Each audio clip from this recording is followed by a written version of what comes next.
Hey everybody, happy Friday morning. How are you?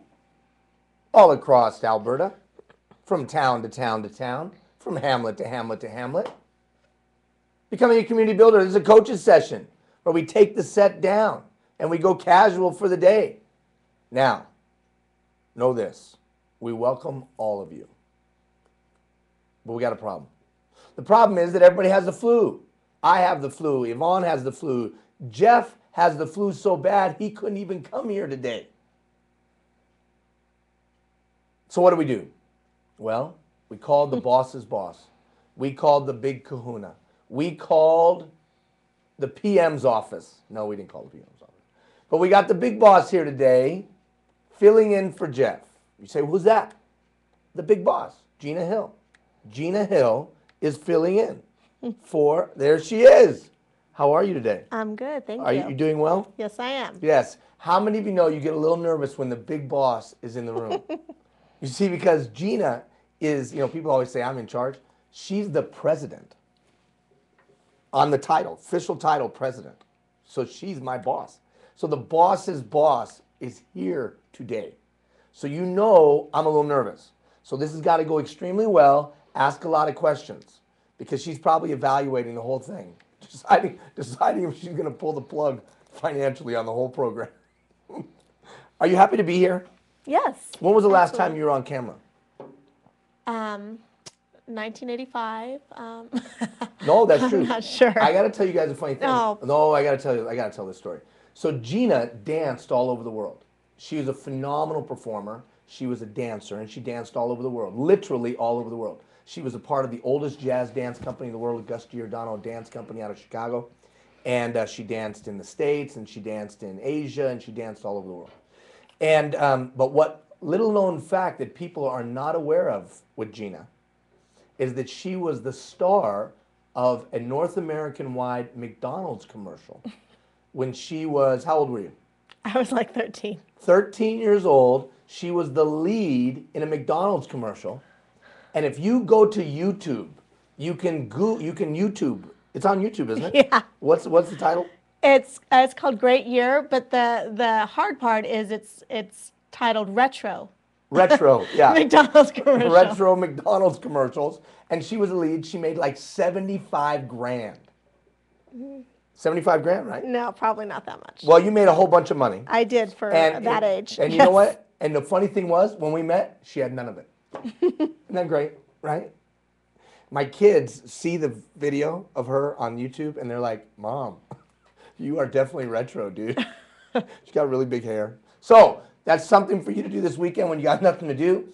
Google retro McDonald's commercials, and you'll see the lovely Miss Gina Lopez, my little Latina wife, Gina Lopez. Anyways, we're glad that she's here, filling in for Jeff. Jeff, we hope you get better.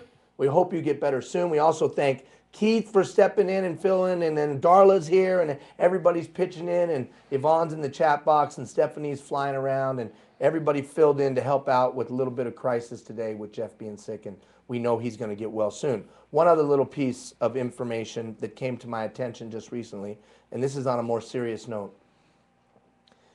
As we've traveled the country, Gina and I both and our family, we've gotten to know some people, and some of the people that we've gotten to know are in Pincher Creek. And one of the families that we've gotten to know is the Schmidt family. And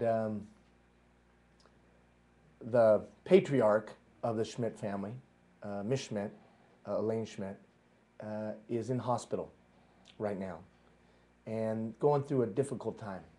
And we just want you to know, you're not watching right now, Elaine, but we know that friends and family may be. And so the Hill family, Gina and I and our kids,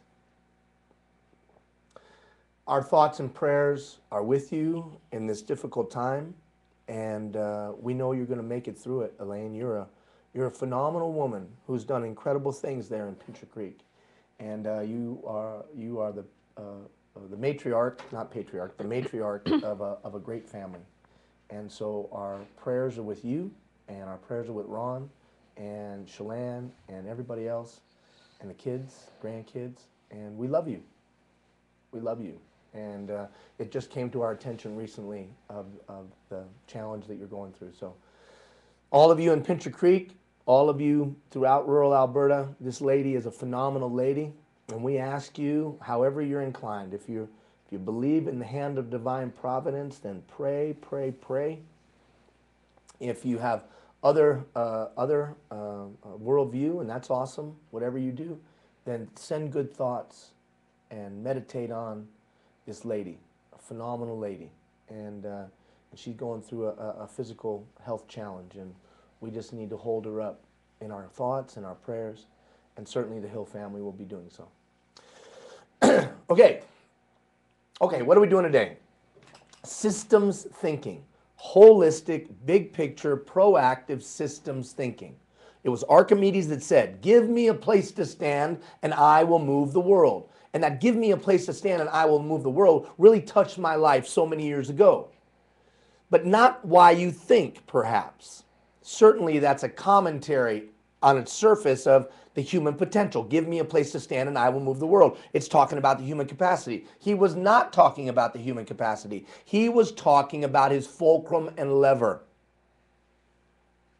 He was talking about his fulcrum and lever. Give me a place to stand, a fulcrum big enough and a lever big enough, and I might even be able to move the whole world. And how does that relate to us today? That relates to us today because there's not enough time, not enough energy, not enough resources to get done everything we need to get done in our lives, in our businesses, in our organizations, in our community. Archimedes was speaking to you, Archimedes was speaking to me, and he was saying this, it's all about systems. You have to have the right systems, and you have to have the right systems for what the times require. You look at our society today, in rural communities, in urban settings, wherever, and it's systems issues. Remember that a system is just an organized collection of parts that are highly integrated to accomplish a specific goal. And we introduced that concept to you, and then we walked you through a number of systems. I cannot overemphasize the importance of this conversation. I can't overemphasize, come on, Darla, come on. There you go. Good job. Woo! Darla's on it. I cannot overemphasize the importance of systems. And whether they're the systems to help bring new citizenry into our community and help them be productive quicker, whether they're systems for building the citizen of tomorrow, or whether they're systems that I personally deploy, the way I organize my time or maximize its utilization, the way I delegate, the way I motivate, or within our organizations, how we raise money or how we recruit and retain volunteers. The beauty of effective systems is they have exponential impact. They truly are a force multiplier. Write that down if you didn't write it down from the teaching. A force multiplier. Systems help take what I have and make more of it. That was Archimedes' point. That fulcrum and lever helped that old man move the 1,000-pound stone. He couldn't do it on his own. The compound pulley helped him pull in the boat that normally took 10 men. I got to get all of you, the close to 1,000 people that are participating all across rural Alberta, to move towards being more of systems thinkers. Because you'll start to walk around your town and look at the systems that we have in play. Isn't it funny to you and to me? It should be funny that we have a system for maintaining the ice in the arena. We know exactly when it's going to do this, does this, and that, or maintaining the walls of the arena, or the lights in the arena. But we don't have a system for building the citizen of tomorrow. I can tell you at the elementary school how often we're going to clean the floor. Day, week, month, year. But we don't have a system for building the citizen of tomorrow. Systems are force multipliers that make significant impact. Now, I know we got a lot of questions about the dialogue, so we're going to get straight into questions. You can put in your questions as well. You can Facebook in your question. You can text in your question. You can text in your question. There it is. Text in your question, 780-951-6458. You can email in your question to questions@becomingacommunitybuilder.ca. And of course, you can always put your questions in the chat box. Now, ask questions. Gina is here. She never gets on camera. She's never out in front, but here she is. Now's our time, right? Look at her. Right. Do you love those glasses? I love those glasses. Very sexy glasses. Hey, okay, so I know we already have some questions that came in beforehand, and I always encourage you, send in your questions beforehand. So we have some questions. Let's go to the first one. Go, Gina. We do have a question. It was about the video that you had us watch, maximizing the use of the time. Yes. Our time. How do you implement that in real life? Okay, so the question is, how do we take the maximizing utilization of your time system and put it into play? Now, we did talk about it at the end of that video, but let me unpack it a little bit to the questioner. I think it was from a nice lady. So, for me, the first step is, what are my long-term goals? But let's say that those are in play, that in each role that you have in your life, we're going to make it hard on Darla. So for each role, I know Darla's like, what are you doing? So you take all the roles that you have in your life and you list them out. All the roles. Dad, son, employer, whatever. All the roles. And in each one of those roles, you set up goals. Now, we won't go into a long goal-setting dissertation, but somewhere you want to be. 5 years from now, 1 year from now, 10 years from now, whatever. And then, as we said very quickly, we know that there are some activities, Pareto's Law, some activities that when we do them, give us a greater return for the time invested. Then there's other activities that when we do them, give us less of a return for the time invested. So it behooves me and it behooves you to proactively identify those activities. My wife and I went down to the States, down to Malibu last weekend. We ran a thing called the Spartan Race. Took a couple days of our time. But it was a high return on investment activity. Certainly involved our physical fitness, but you know what it involved? It involved us bonding as a family, the 5 of us bonding. And certainly because my wife and I did it together, it was a personal experience with her and I. That time that we spent has exponential impact. So we spent this much time, but the impact was like spending 3 months together. There are other things that her and I do that's like, you know, we spend an hour at it, but, you know, it actually costs us time. The same is true in your workplace. The same is true relationships. The same is true in community. The same is true in organizations.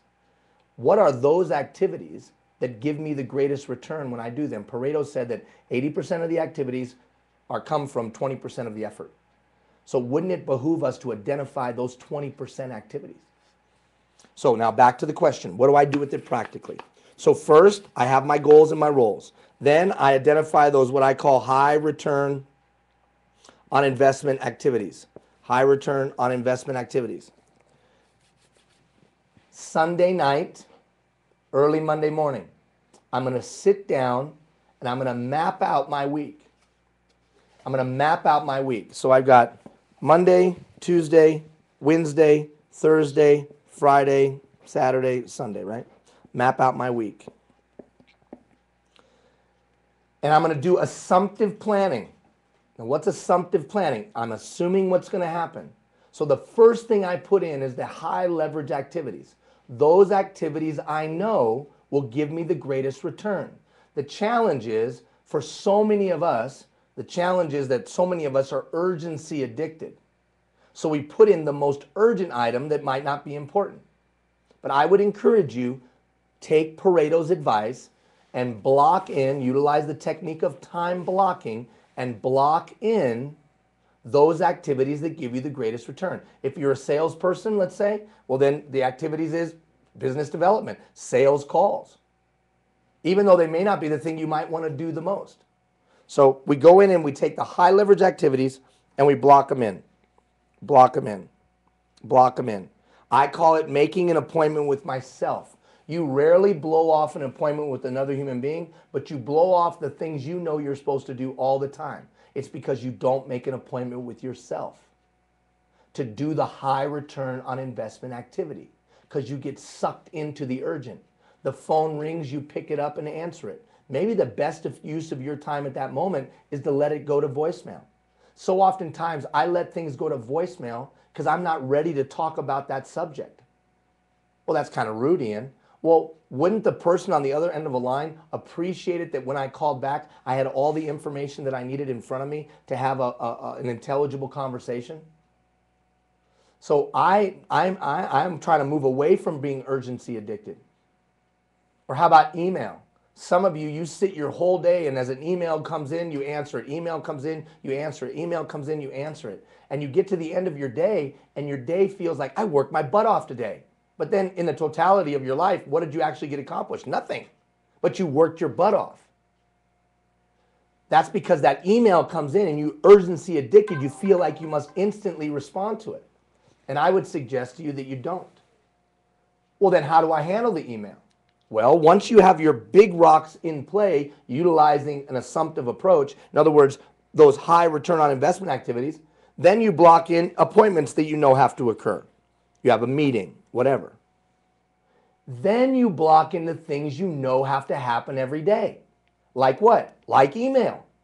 You know you're going to answer email, so why not compartmentalize that and control the experience? In other words, maybe you put email time here, email time here, email time here. Like for me, early in the morning, sometime in the midday, and late in the afternoon, I'm going to try to answer some email. Now, I might scan for any urgency or emergency, but I'm not going to take the time, I'm not going to stop my day to answer a bunch of emails unless I have set aside the time to do so. So practically speaking to the questioner, late Sunday night, early Sunday morning, I'm going to plan my week. And then I'm going to work my plan. What does that mean, Ian? That means I'm going to reevaluate at the beginning of each day. Reevaluate my time.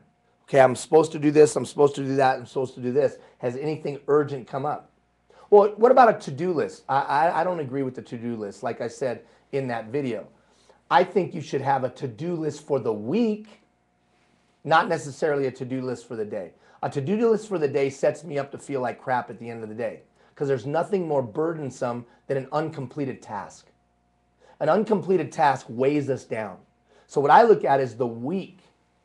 Here's what I need to get done this week.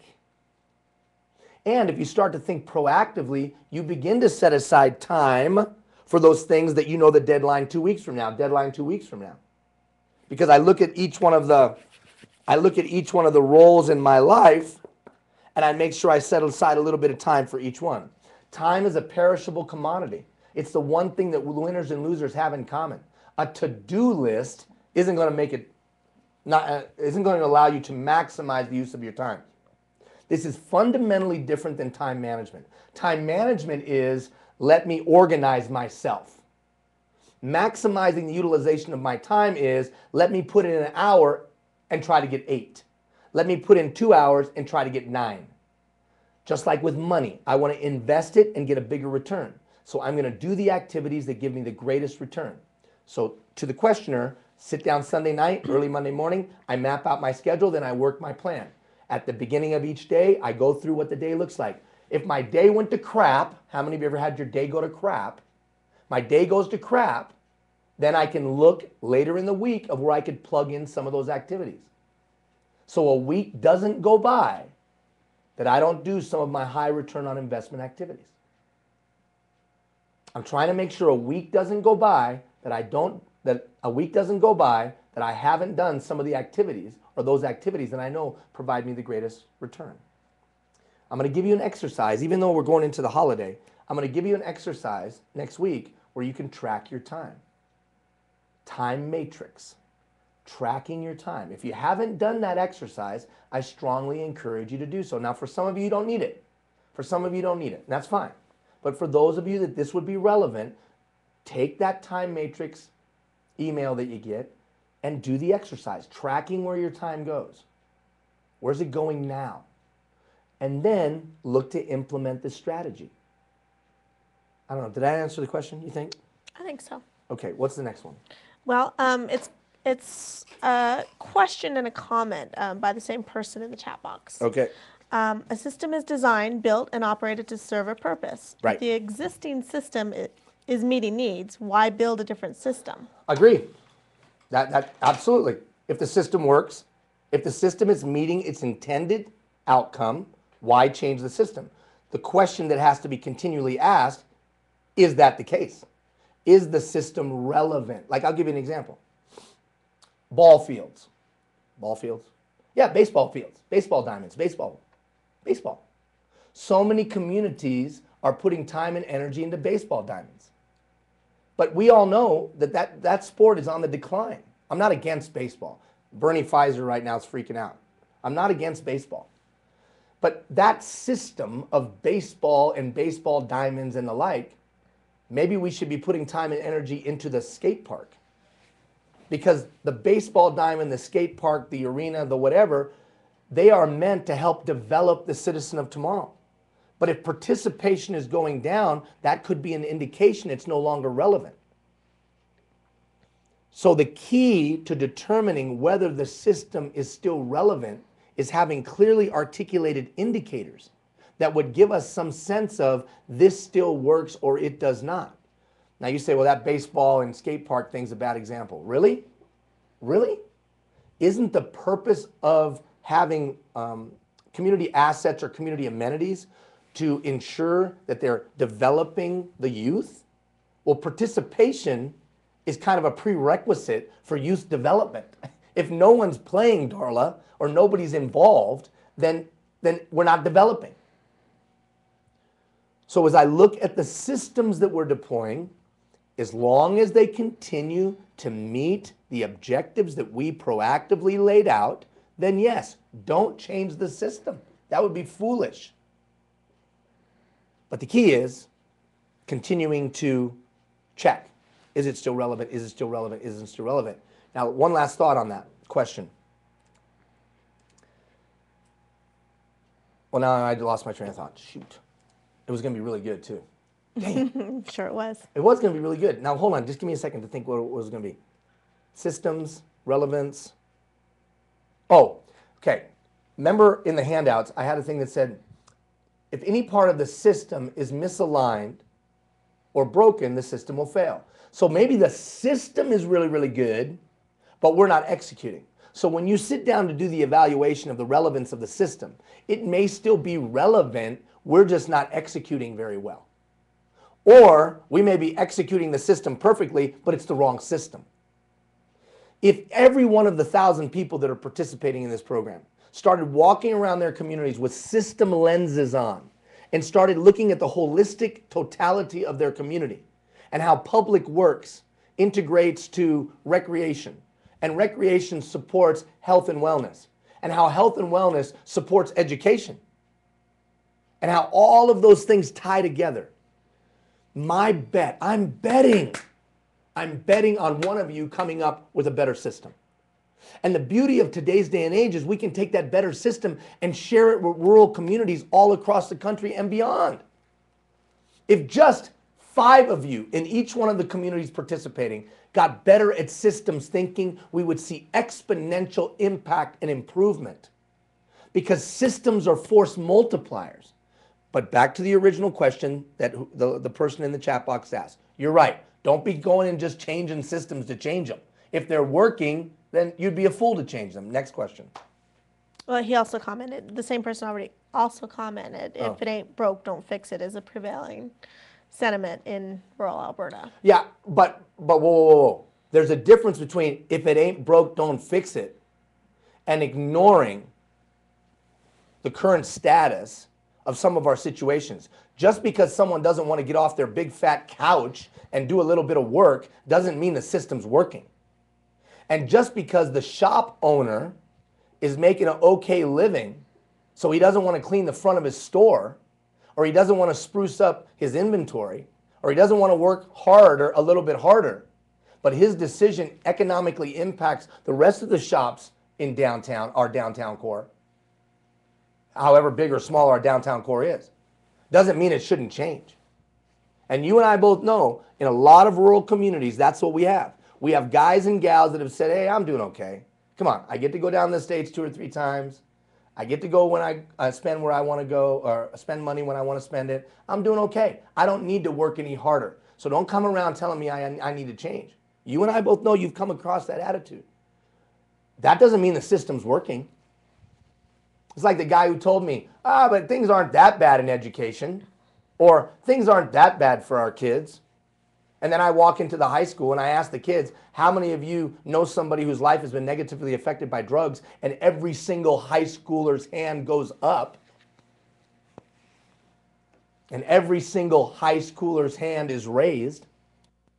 Is that okay? I don't think that's okay. So some of this conversation is unique in that sense. Unique in the sense that who's determining whether the system is effective. So one of the systems that I think every community needs to have in play are indicators of quality of life. What have we determined as a group, as a community, are the indicators that will tell us that the quality of our life in our community is acceptable, is a high quality of life? That's a courageous community conversation. Well, once we determine what kind of a quality of life we want the best educated kids. Like London, Ontario is a great example. They were very specific. We're going to make reading a priority because we're going to have some of the best educated workforce in the nation. And then they laid out the indicators that would show us if that was true. And then they built action plans to reach that goal, and that those were measurable. So let's say in your community, let's say you're close that door. So let's say in your community, little ADD moment there. Let's say in your community you wanted to make wellness a priority. You were going to be a healthy and well community for not only the financial reasons of that, but also the moral reasons of that. All the reasons of that. You were going to build a well community. Well, you would then establish some indicators. How are we going to know that we're a healthy and well community? Financially, participation rates, and the like. Those would be your indicators. And then from those indicators, we could build action plans to make sure that those goals were met. I would suggest to you that every newly elected town council needs to be able to tell us how we're judging whether the quality of our lives in our community is worth a damn. What are the indicators? And they can't just be this, yeah, things are pretty good. Or, yeah, things suck. They got to be more tangible than that. So whether you call them quality of life indicators, whether you call them happiness indicators, how are you and I measuring whether things are okay or not? Now, up until now, and Robert Kennedy talked about this down in the States, he talked about GDP, and that GDP was probably the worst indicator of whether quality of life was any good or not. That was a horrible indicator. I read a study one time that said that the number one driver of the economy, the top 3 drivers of an economy, a Western economy, is a major high-end divorce, somebody who's got a deep, profound, long-term illness, and a major car accident. Think about that, Darla. That those 3 things create a financial positive ripple in the GDP. A big-time divorce, because a lot of people spend a lot of money, making a lot of money. A long-term illness, and a major car wreck. That those generate significant revenue, and more of those raise the GDP. Well, that's not good. So sometimes you say you're going on a long tangent here, Ian.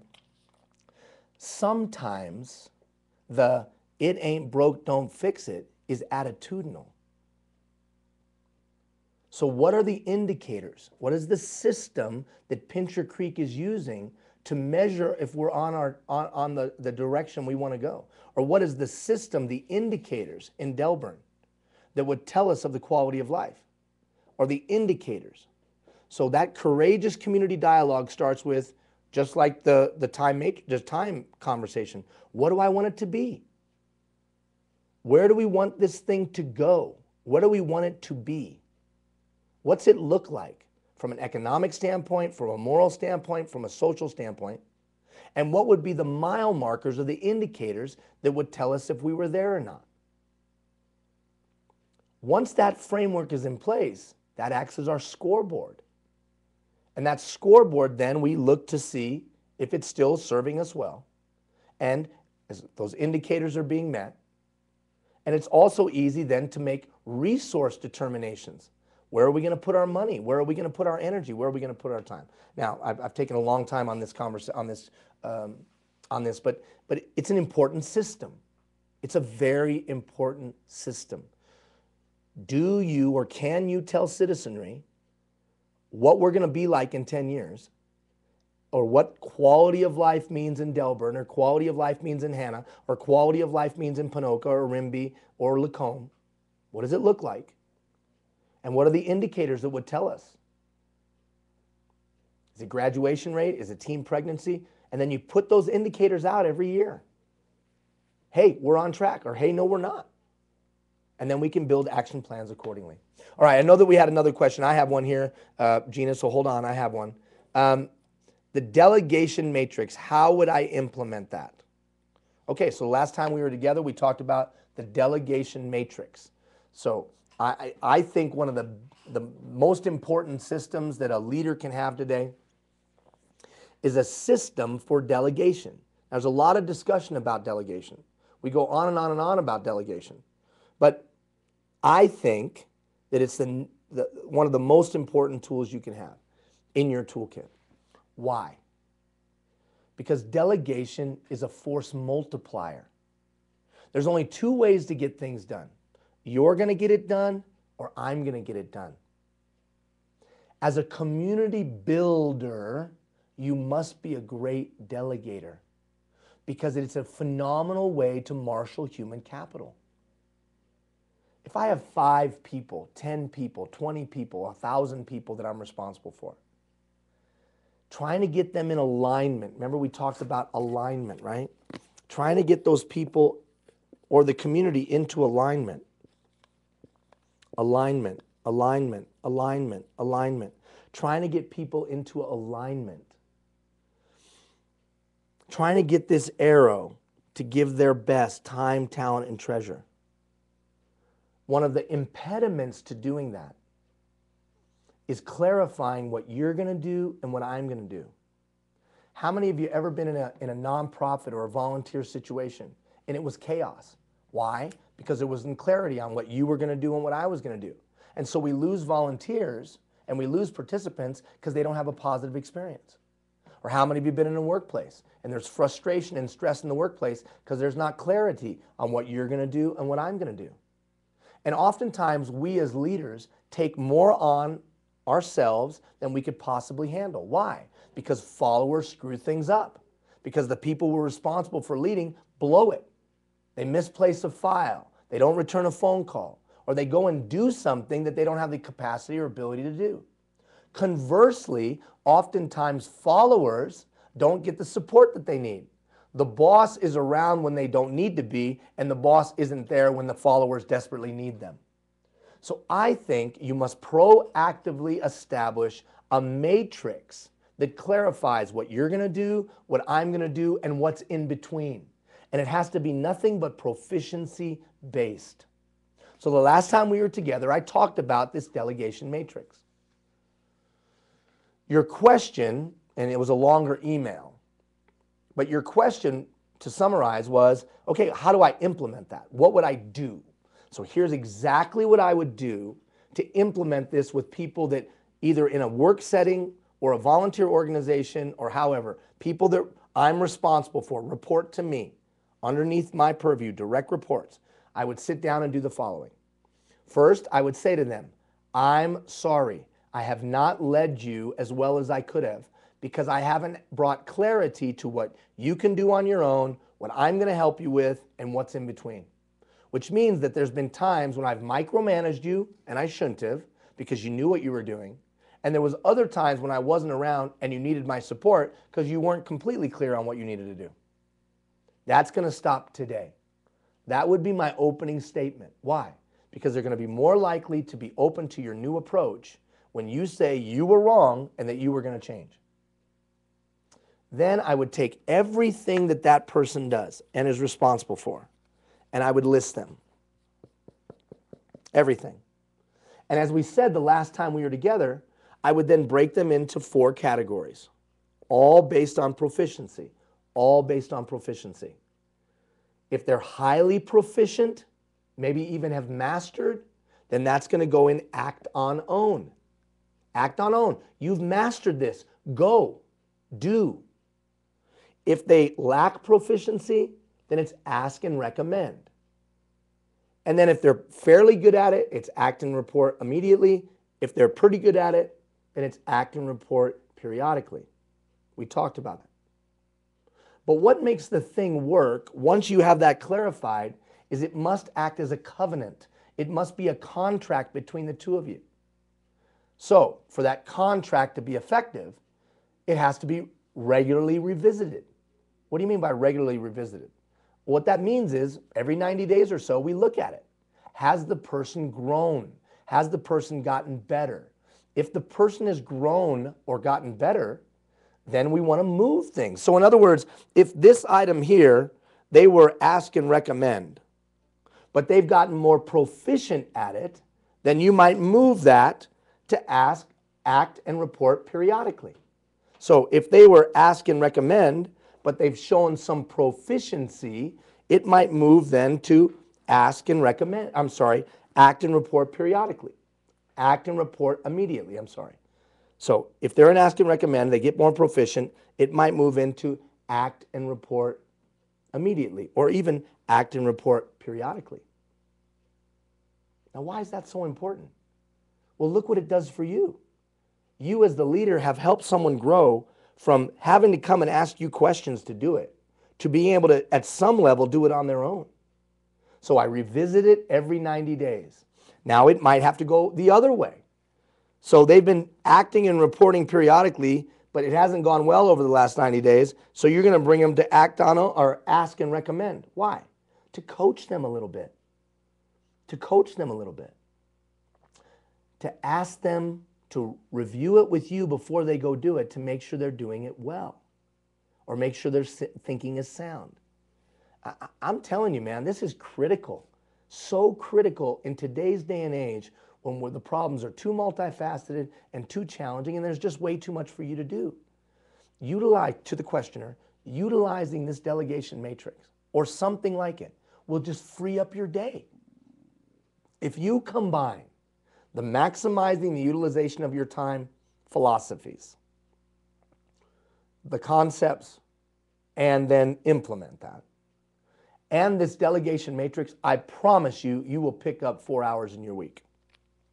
I promise you, you will pick up 4 hours in your week, which means you'd pick up 16 hours in your month, which means what? 16 hours in your month. That's 2 days you would pick up of efficiency. Systems thinking. Now you say, well, that doesn't matter. This is supposed to be a conversation of being a community builder. Community builders know how to get things done. Community builders know how to take little and make more.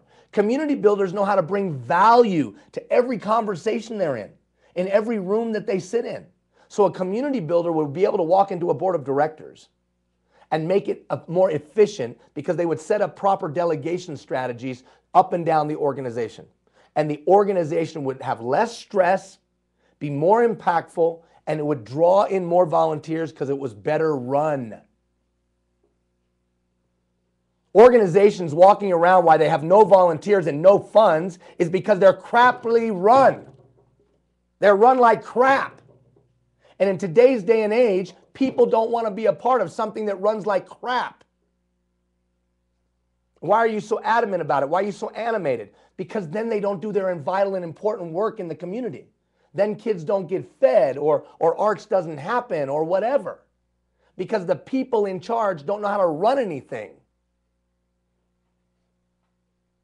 And when you don't know how to run anything, then you can't go fulfill your vital role in the community. Well, delegation is an important part of knowing how to run something.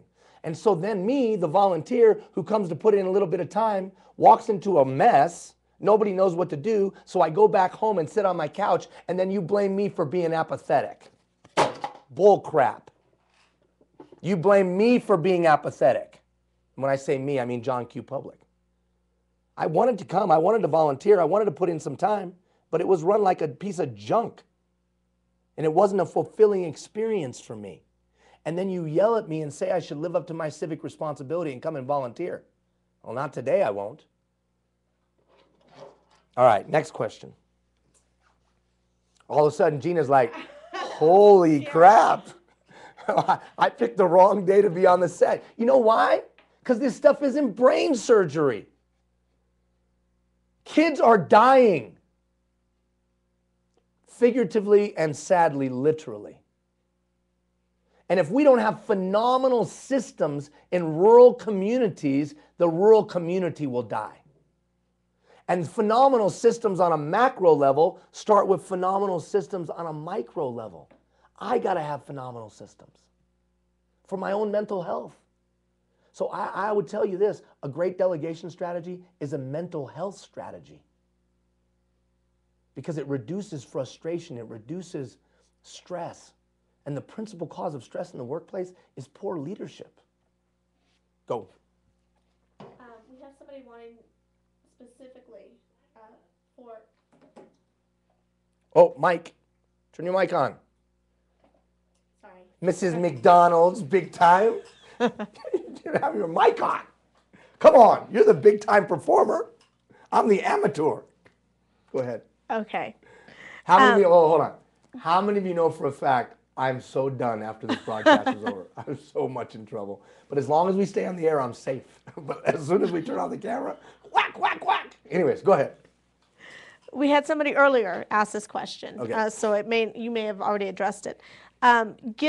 Give me some examples of systems in the community. Okay, that's good. Yeah, I've been talking around it, and I alluded to the first most important system, the system of clarity of where the community is going. Now, community indicators, community goals that have community indicators that then have community action plans is a basic community leadership 101. So if you are an elected official out there right now and you can't tell me what the community's goals are for the next 10 years, what's the community going to look like 10 years from now? What are the indicators we're utilizing to see if we're going to get there? And what are the action plans, which include resources, time, money, and effort, to help us meet those indicators, to help us get to those outcomes, to have the kind of community we want? If you can't tell me that, you got some work to do. That's 101. That's community 101, Darla. That is community 101. What is our community going to be like? Now, why is that so important? Because, and this is one aspect of why that's so important. Because when I'm a site selection committee of a company, I want to be able to know where your community is going. I want to be able to see the indicators of that will tell us whether we're on our way to get there, and I want to see the action plans that will help us get that. You know what that's called? That's called alignment. Because then the community's resources can get around that goal, and the community's resources can get around that direction.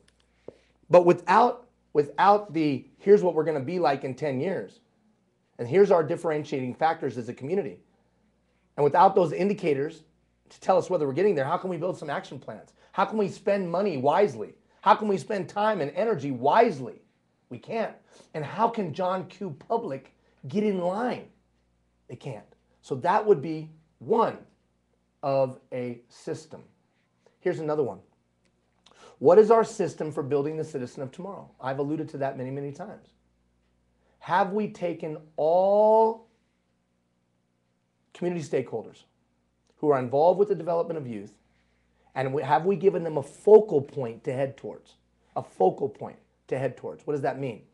Have we clearly articulated the vision we have of the citizen for 10 years from now, 15 years from now, 20 years from now? Here's what that citizen's going to look like. Here's what their attributes are. Here's what their qualities are. And then once we determine that as a community, what we want those attributes and quality to be, did we then sit everybody down and talk about, well, who's responsible for building wellness and health as a lifestyle in that kid? Well, it's the parent. Yep. Well, it's the school. Yep. Well, it's our wellness and leisure organizations in the community. Yep. Well, it's our hospitals and Yep. Well, it's our faith institutions. Yep. It's all of them. But are they on the common song sheet, and are they in alignment with building those qualities or aspects or attributes into that citizen? Probably not. It's down in the States, but Washtenaw County, Michigan, where Ann Arbor, Ypsilanti, and the like, called me one time and they're like, hey, we got to get something going with youth in our county. It's a big county, has both rural and urban centers. It's very famous because it has the University of Michigan and the like. And they couldn't get around a focal point. And they were had all over the place. So here's what we did. We built a system. The beginning of the system was this, the Citizen of Tomorrow. That every youth-serving organization was part of building the Citizen of Tomorrow. So the first question was, what do we want the Citizen of Tomorrow to look like? What will be their skills, their employability skills? What will be their intangible qualities? Charitable, commitment to they're committed and the like. And they made a list. Then they took all the youth-serving organizations, public, private, nonprofit, family representatives and the like, and they put them in a room.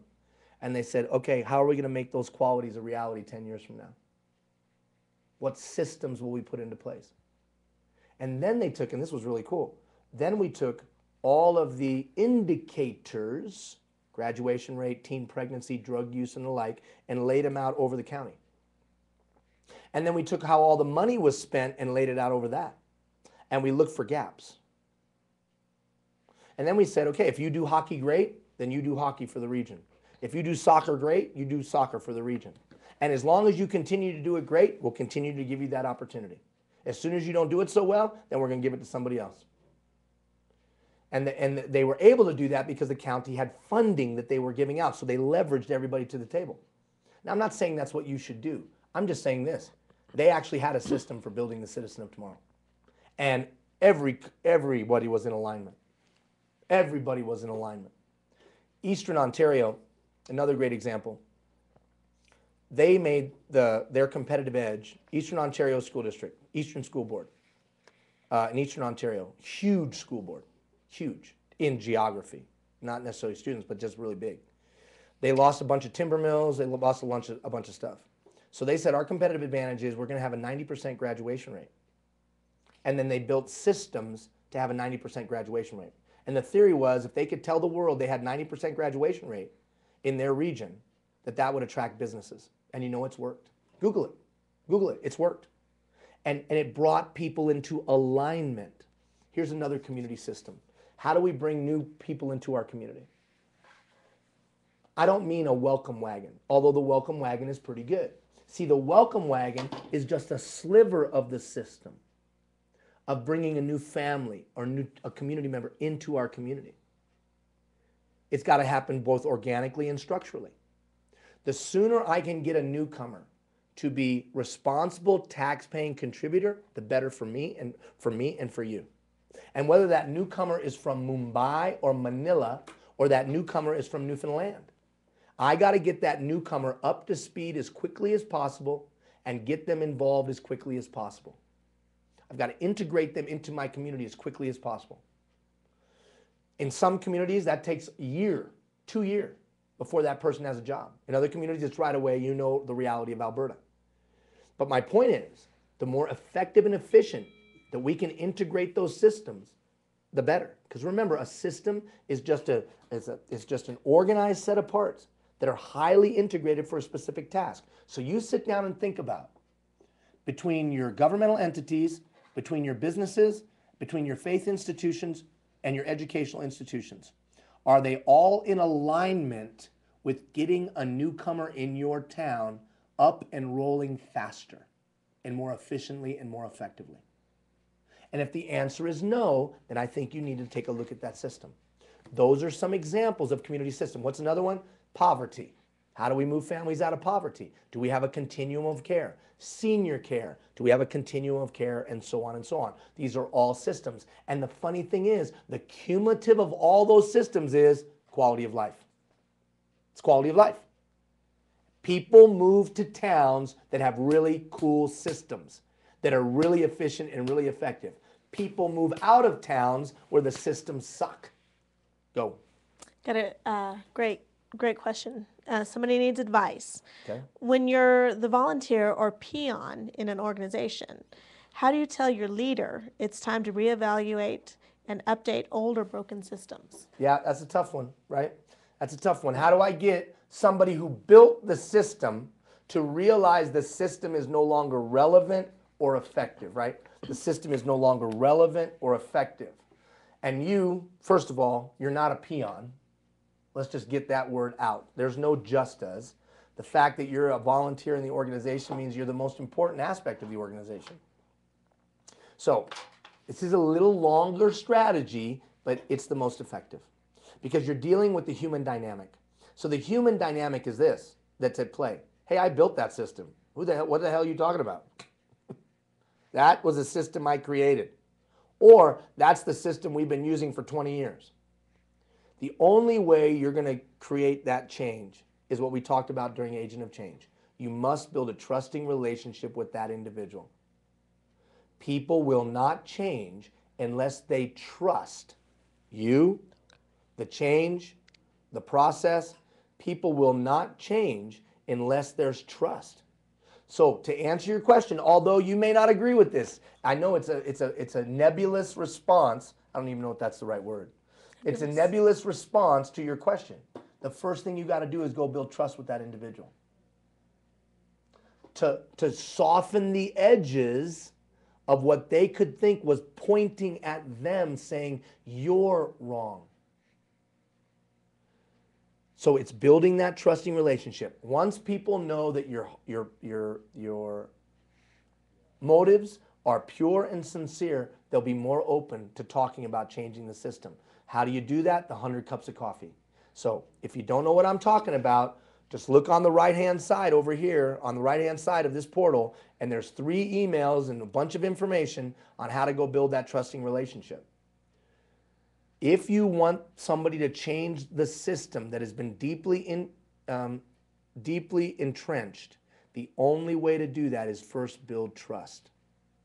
Trust is the precursor for every change, period. Every individual change, every organizational change, every community change. A little tip on that. I would strongly encourage you before you have some of those conversations to ask yourself, why wouldn't they want to change? Just ask yourself the question, I was in a community a few weeks ago in Saskatchewan, a rural community, and they were asking me my advice on how to make some changes happen. And there's a long-term, there's a heritage issue there.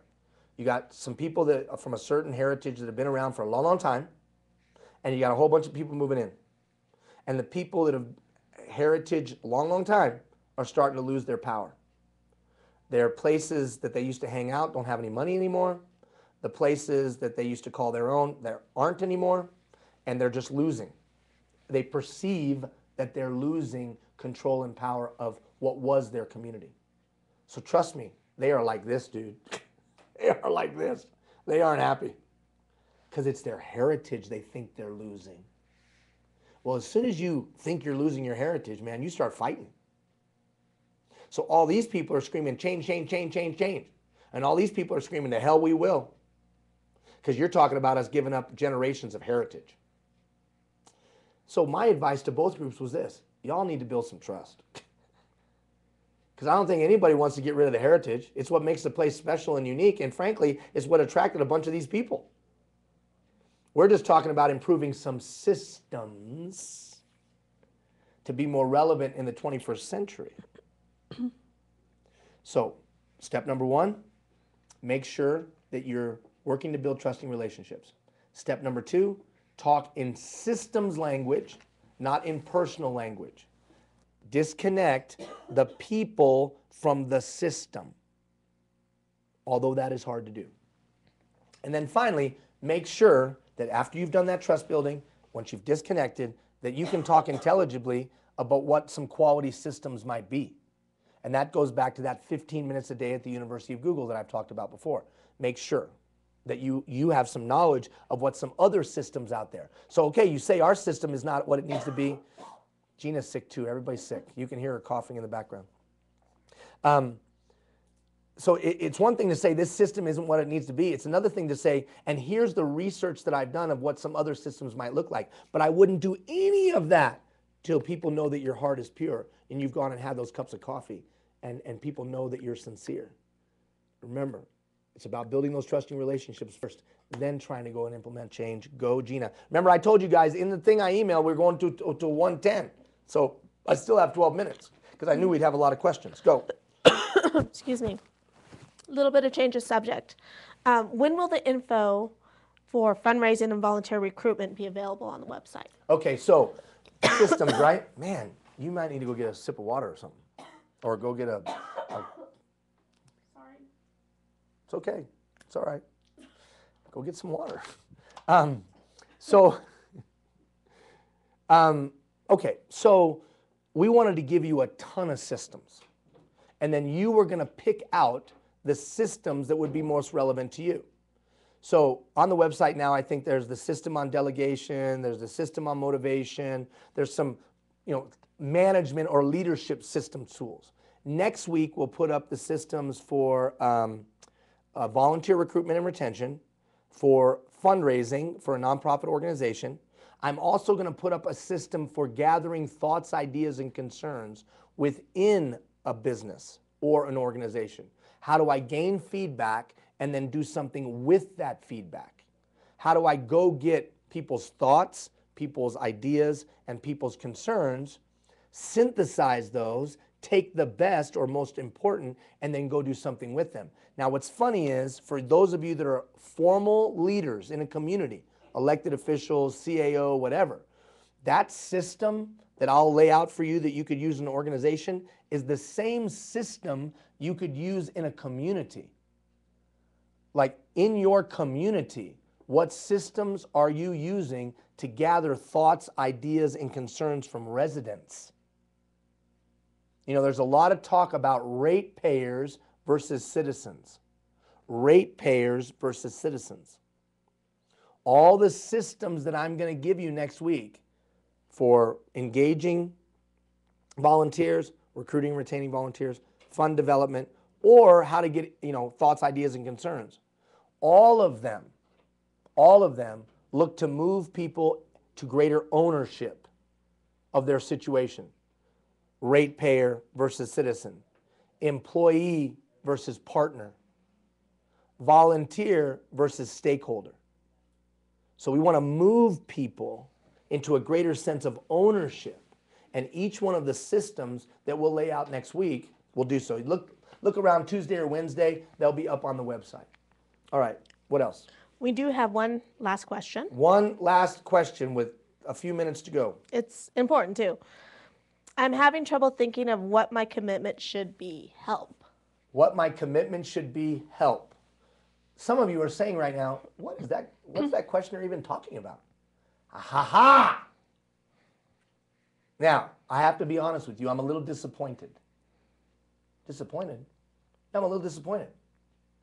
Last teaching session, although I know we were kind of off schedule because of the problems and the issues and so on and so forth, in the last teaching session, I said it was time. It was time for people to start making their commitment. You see, this system that we are trying to perfect, right? This program is a system. We're trying to create a system to keep rural communities vibrant, relevant, meaningful in the 21st century. How do we plan to do that? By building leaders, informal leaders. And then our hope is that the informal leaders go out and make things happen and get things done because they're better equipped.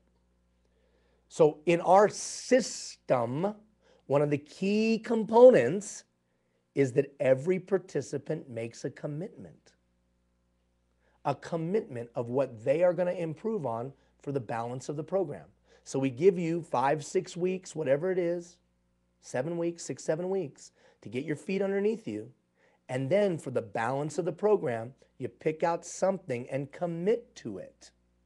The simple strategy is this.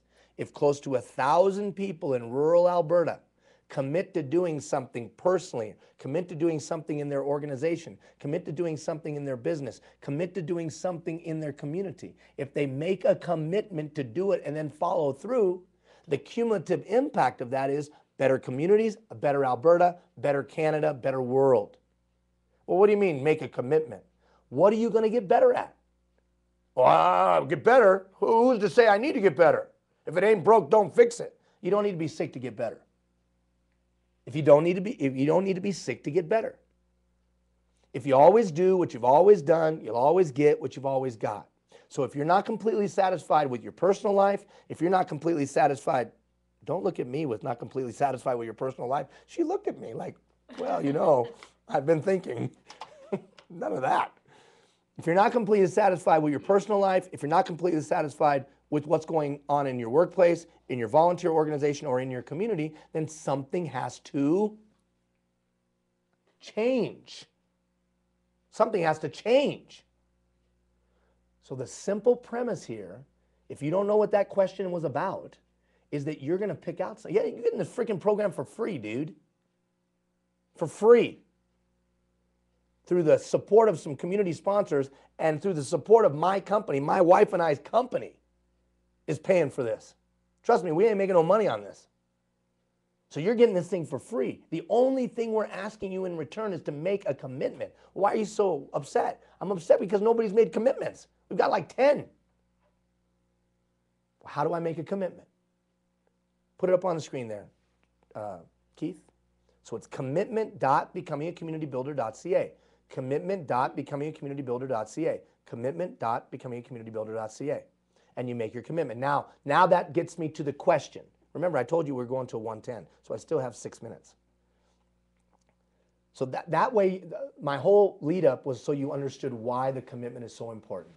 Trying to get close to 1,000 people to pick out one thing and be a little bit better at it than they were at the beginning.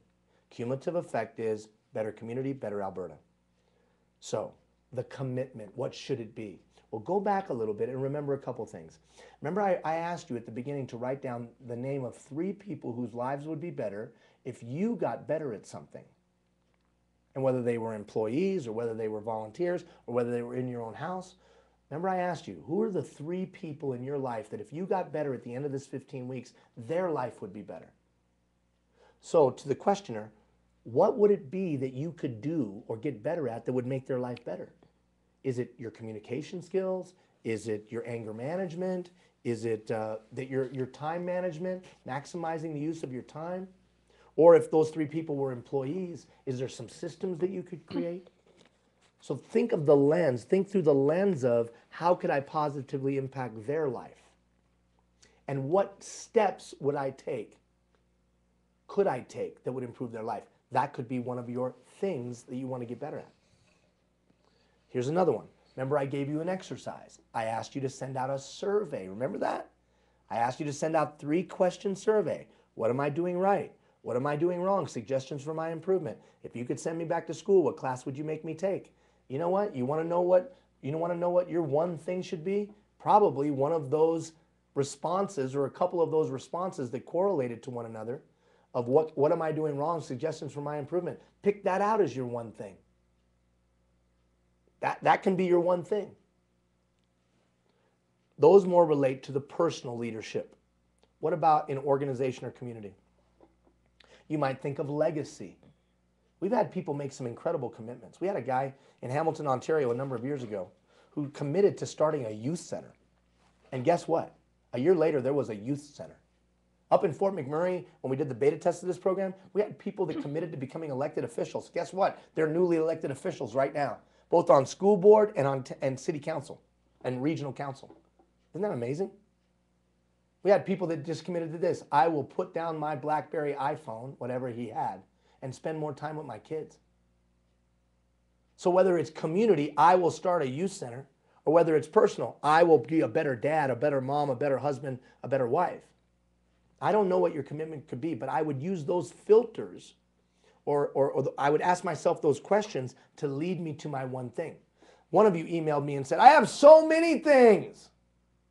Look, don't let the plethora of things that you need to work on stop you from doing anything. The kind of their implication in their email was, there's so many things I can do, I'm just not going to do any of them. What the hell's that? Pick out the one that will have the greatest impact and go do that. Did I answer your question? I think so. Okay, do you have anything else for me? No, I don't. We're good? Okay. So I see that we're coming to the end of our time. I really cannot overemphasize this dialogue on systems. There are so many systems that we are have put or are putting on the website. Effective communication. There's a system in there right now for effectively communicating. Delegation, motivation, how to gather thoughts, ideas, and concerns, recruitment and retention of volunteers, so on and so forth. So by the time we get to the end of next week, there'll be like 10 systems in there. But all of them are only meant to be suggestions. Here's some systems. If you don't like those systems, I'm fine with that. I just need you to become a systems thinker, because systems thinkers will rule the 21st century. And every time we improve a system, or we bring a system to be more relevant, or a system to be more impactful, what happens? Exponential improvement. Systems are force multipliers. They take little and make it more. The fulcrum and lever is a force multiplier. The compound pulley is a force multiplier. These are all force multipliers. Well, I truly believe in my heart of hearts that we can have force multipliers for us personally, but we can have force multipliers in the community. A good vision for the community, backed up by community indicators, backed up by community action plans that were developed by leaders and citizens, that's a force multiplier. That gets people in alignment. A comprehensive plan to build the citizen of tomorrow, that gets people into alignment. It's a force multiplier. We can spend less money and get more done. And on and on and on and on. Make your commitment, please. Put that up on the screen one more time, Keith. Please, for this program to work, sincerely, for this program to work, it's about the commitments people make. If nobody makes any commitments, then this thing's a waste of time. So you need to make a commitment, and you don't have to just be in the program to make a commitment. Encourage your friends, your family, and coworkers. Get them to make a commitment. Everybody in town making a commitment of what they'll do, big and small and big, to make the community a better place, or make their house a better place, or make their organization or business better. Not a million things. Everybody just pick out one thing. All right. Thank you for your time. We'll be in the chat box for a few minutes. Have a great weekend, everybody.